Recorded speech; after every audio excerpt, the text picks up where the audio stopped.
भारतीय news broadcast में आपका स्वागत है। चलिए नजर डालते हैं आज की मुख्य खबरों पर। पंजाबी सिंगर दिलजीत दोसांझ ने 15 नवंबर को हैदराबाद में एक कॉन्सर्ट के दौरान अपने फेमस गानों में कुछ बदलाव किए। इस लाइव परफॉर्मेंस में उन्होंने शराब के नाम की जगह कोका कोला का नाम डाला। ये कदम तेलंगाना के अधिकारियों द्वारा नोटिस भेजे जाने के बाद उठाया गया। नोटिस में गानों के लिरिक्स में शराब, ड्रग्स और हिंसा को बढ़ावा देने का आरोप लगाया गया था। मणिपुर में एक महिला और 2 बच्चों के शव मिलने के बाद शुरू प्रदर्शन शनिवार को हिंसक हो गया। मैतेई बहुल इम्फाल घाटी में प्रदर्शनकारियों ने राज्य सरकार के 3 मंत्रियों और 6 भाजपा विधायकों के घरों पर हमला किया। उग्र भीड़ ने मंत्री सपम रंजन, सीएम बीरेन सिंह के दामाद और भाजपा विधायक आरके इमू सिंह के घरों को भी निशाना बनाया। देर रात उग्र भीड़ मुख्यमंत्री बीरेन सिंह के भी आवास तक पहुंच गई। प्रदर्शनकारियों को हटाने के लिए सुरक्षा बलों को आंसू गैस के गोले और हवाई फायरिंग करनी पड़ी। हालात बिगड़ते देख 5 जिलों में कर्फ्यू लगाया गया है। वहीं 7 जिलों में इंटरनेट बंद कर दिया गया है।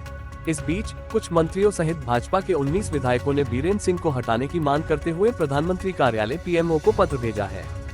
सूत्रों के अनुसार अगले 2-3 दिन में हालात और बिगड़े तो प्रदेश में राष्ट्रपति शासन लग सकता है। शनिवार को जिरीबाम में बराक नदी के तट से 2 महिलाओं और 1 बच्चे का शव मिला था।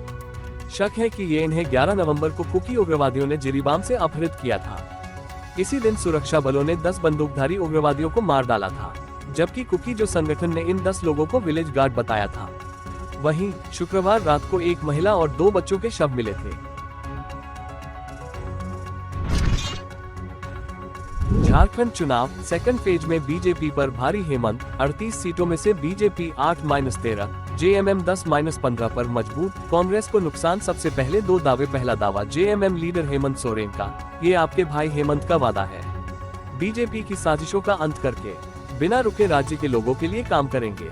अब संथाल और उत्तरी छोटा नागपुर की वीरभूमि से बीजेपी की साजिशों के ताबूत पर अंतिम कील ठोकनी है।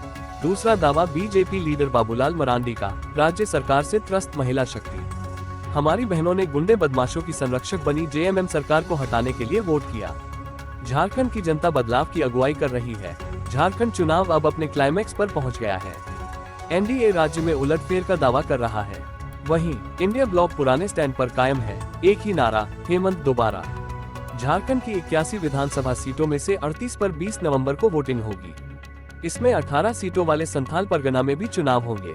वैसे तो ये इलाका जेएमएम का गढ़ रहा है, लेकिन बीजेपी आदिवासी नेताओं के बलबूते सोरेन परिवार के किले को भेदने में जुटी है। झारखंड में सेकंड फेज की वोटिंग से पहले कौन सी पार्टी मजबूत लग रही है, वोटर्स पर किस नेता का असर है, चुनाव के आखिरी पड़ाव में कौन गेम चेंजर होगा, ये जानने दैनिक भास्कर की टीम ग्राउंड पर पहुंची। पढ़िए क्या है सेकंड फेज में हवा का रुख। महाराष्ट्र के महाकांड सीरीज के 4थे एपिसोड में शाहरुख खान के बेटे आर्यन खान ड्रग केस की कहानी जानने में मुंबई पहुंची आर्यन। ड्रग केस की शुरुआत में मीडिया ने एनसीबी के जोनल डायरेक्टर समीर वानखेड़े को खूब तवज्जो दी। इसकी वजह भी थी, समीर वानखेड़े इससे पहले कस्टम में थे, जहां उन्होंने उम्दा काम किया था। एनसीबी दफ्तर से हर दिन नई जानकारी बाहर आने लगी। एनसीबी ने दावा किया कि आर्यन खान न केवल ड्रग्स लेता है बल्कि सप्लाई भी करवाता है। कुछ देर में आर्यन खान के फोटो सभी न्यूज चैनल में छा गए। रेड टी शर्ट पहने एक व्यक्ति आर्यन खान को क्रूज से एनसीबी दफ्तर ले जा रहा था। दिल्ली सरकार के परिवहन मंत्री कैलाश गहलोत ने पद और पार्टी से इस्तीफा दे दिया है। कैलाश गहलोत ने रविवार सुबह आप के राष्ट्रीय संयोजक अरविंद केजरीवाल को पत्र लिखकर इस्तीफे का ऐलान किया।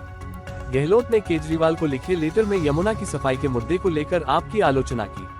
उन्होंने कहा, आम आदमी पार्टी ने केंद्र सरकार से लड़ाई करने में बहुत वक्त बर्बाद किया। पार्टी ने जनता से किए वादे पूरे नहीं किए। दिल्ली की सीएम आतिशी ने गहलोत का इस्तीफा स्वीकार करते हुए कहा, ये भाजपा का गंदा षड्यंत्र है। भाजपा दिल्ली में होने वाले विधानसभा चुनाव ईडी और सीबीआई के बल पर जीतना चाहती है। आप नेता संजय सिंह ने कहा, दिल्ली चुनाव से पहले मोदी वॉशिंग मशीन सक्रिय हो गई है। अब कई नेता इस मशीन के जरिए भाजपा में शामिल किए जाएंगे। कैलाश गहलोत ने 2015 में आम आदमी पार्टी ज्वाइन की थी। वे 2017 में कैबिनेट मंत्री बने। पेशे से वकील कैलाश गहलोत ने राजनीति में आने से पहले 10 साल तक सुप्रीम कोर्ट और हाई कोर्ट में कई बड़े केस लड़े।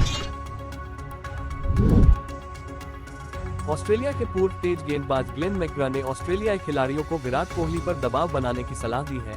54 साल के इस दिग्गज ने कहा, आउट ऑफ फॉर्म चल रहे कोहली खराब शुरुआत के दबाव में होंगे। कंगारुओं को उन्हें टारगेट बनाना चाहिए। न्यूजीलैंड से हार के बाद अब ऑस्ट्रेलिया के पास उनके खिलाफ काफी गोला बारूद है। भारत के ऑस्ट्रेलिया दौरे की शुरुआत 22 नवंबर से हो रही है। पहला मुकाबला पर्थ में खेला जाएगा। टीम इंडिया को वहां 5 टेस्ट की सीरीज खेलनी है और यह सीरीज वर्ल्ड टेस्ट चैंपियनशिप के लिहाज से अहम है। भारत को अपने दम पर फाइनल तक पहुंचने के लिए 5 में से 4 मैच जीतने ही होंगे। नाइजीरिया ने प्रधानमंत्री नरेंद्र मोदी को सर्वोच्च राष्ट्रीय सम्मान the grand commander of the order of the niger से सम्मानित करने का ऐलान किया है। न्यूज एजेंसी एनआई के मुताबिक वे ब्रिटेन की महारानी एलिजाबेथ के बाद ये सम्मान पाने वाले दूसरे विदेशी होंगे। एलिजाबेथ को 1969 में ये सम्मान दिया गया था।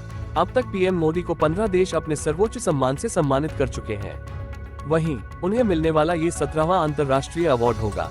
इससे पहले 14 नवंबर को कैरेबियाई देश डोमिनिका ने मोदी को सर्वोच्च राष्ट्रीय पुरस्कार डोमिनिका अवार्ड ऑफ ऑनर देने की घोषणा की थी। कोविड-19 महामारी के दौरान डोमिनिका की मदद करने के लिए उन्हें सम्मान दिया जाएगा। मोदी को 21-22 नवंबर को गुयाना दौरे पर सम्मानित किया जाएगा। खालिस्तानी आतंकी गुरपतवंत सिंह पन्नू की हत्या की साजिश में आरोपी विकास यादव ने दिल्ली कोर्ट में एक एप्लीकेशन दाखिल की है।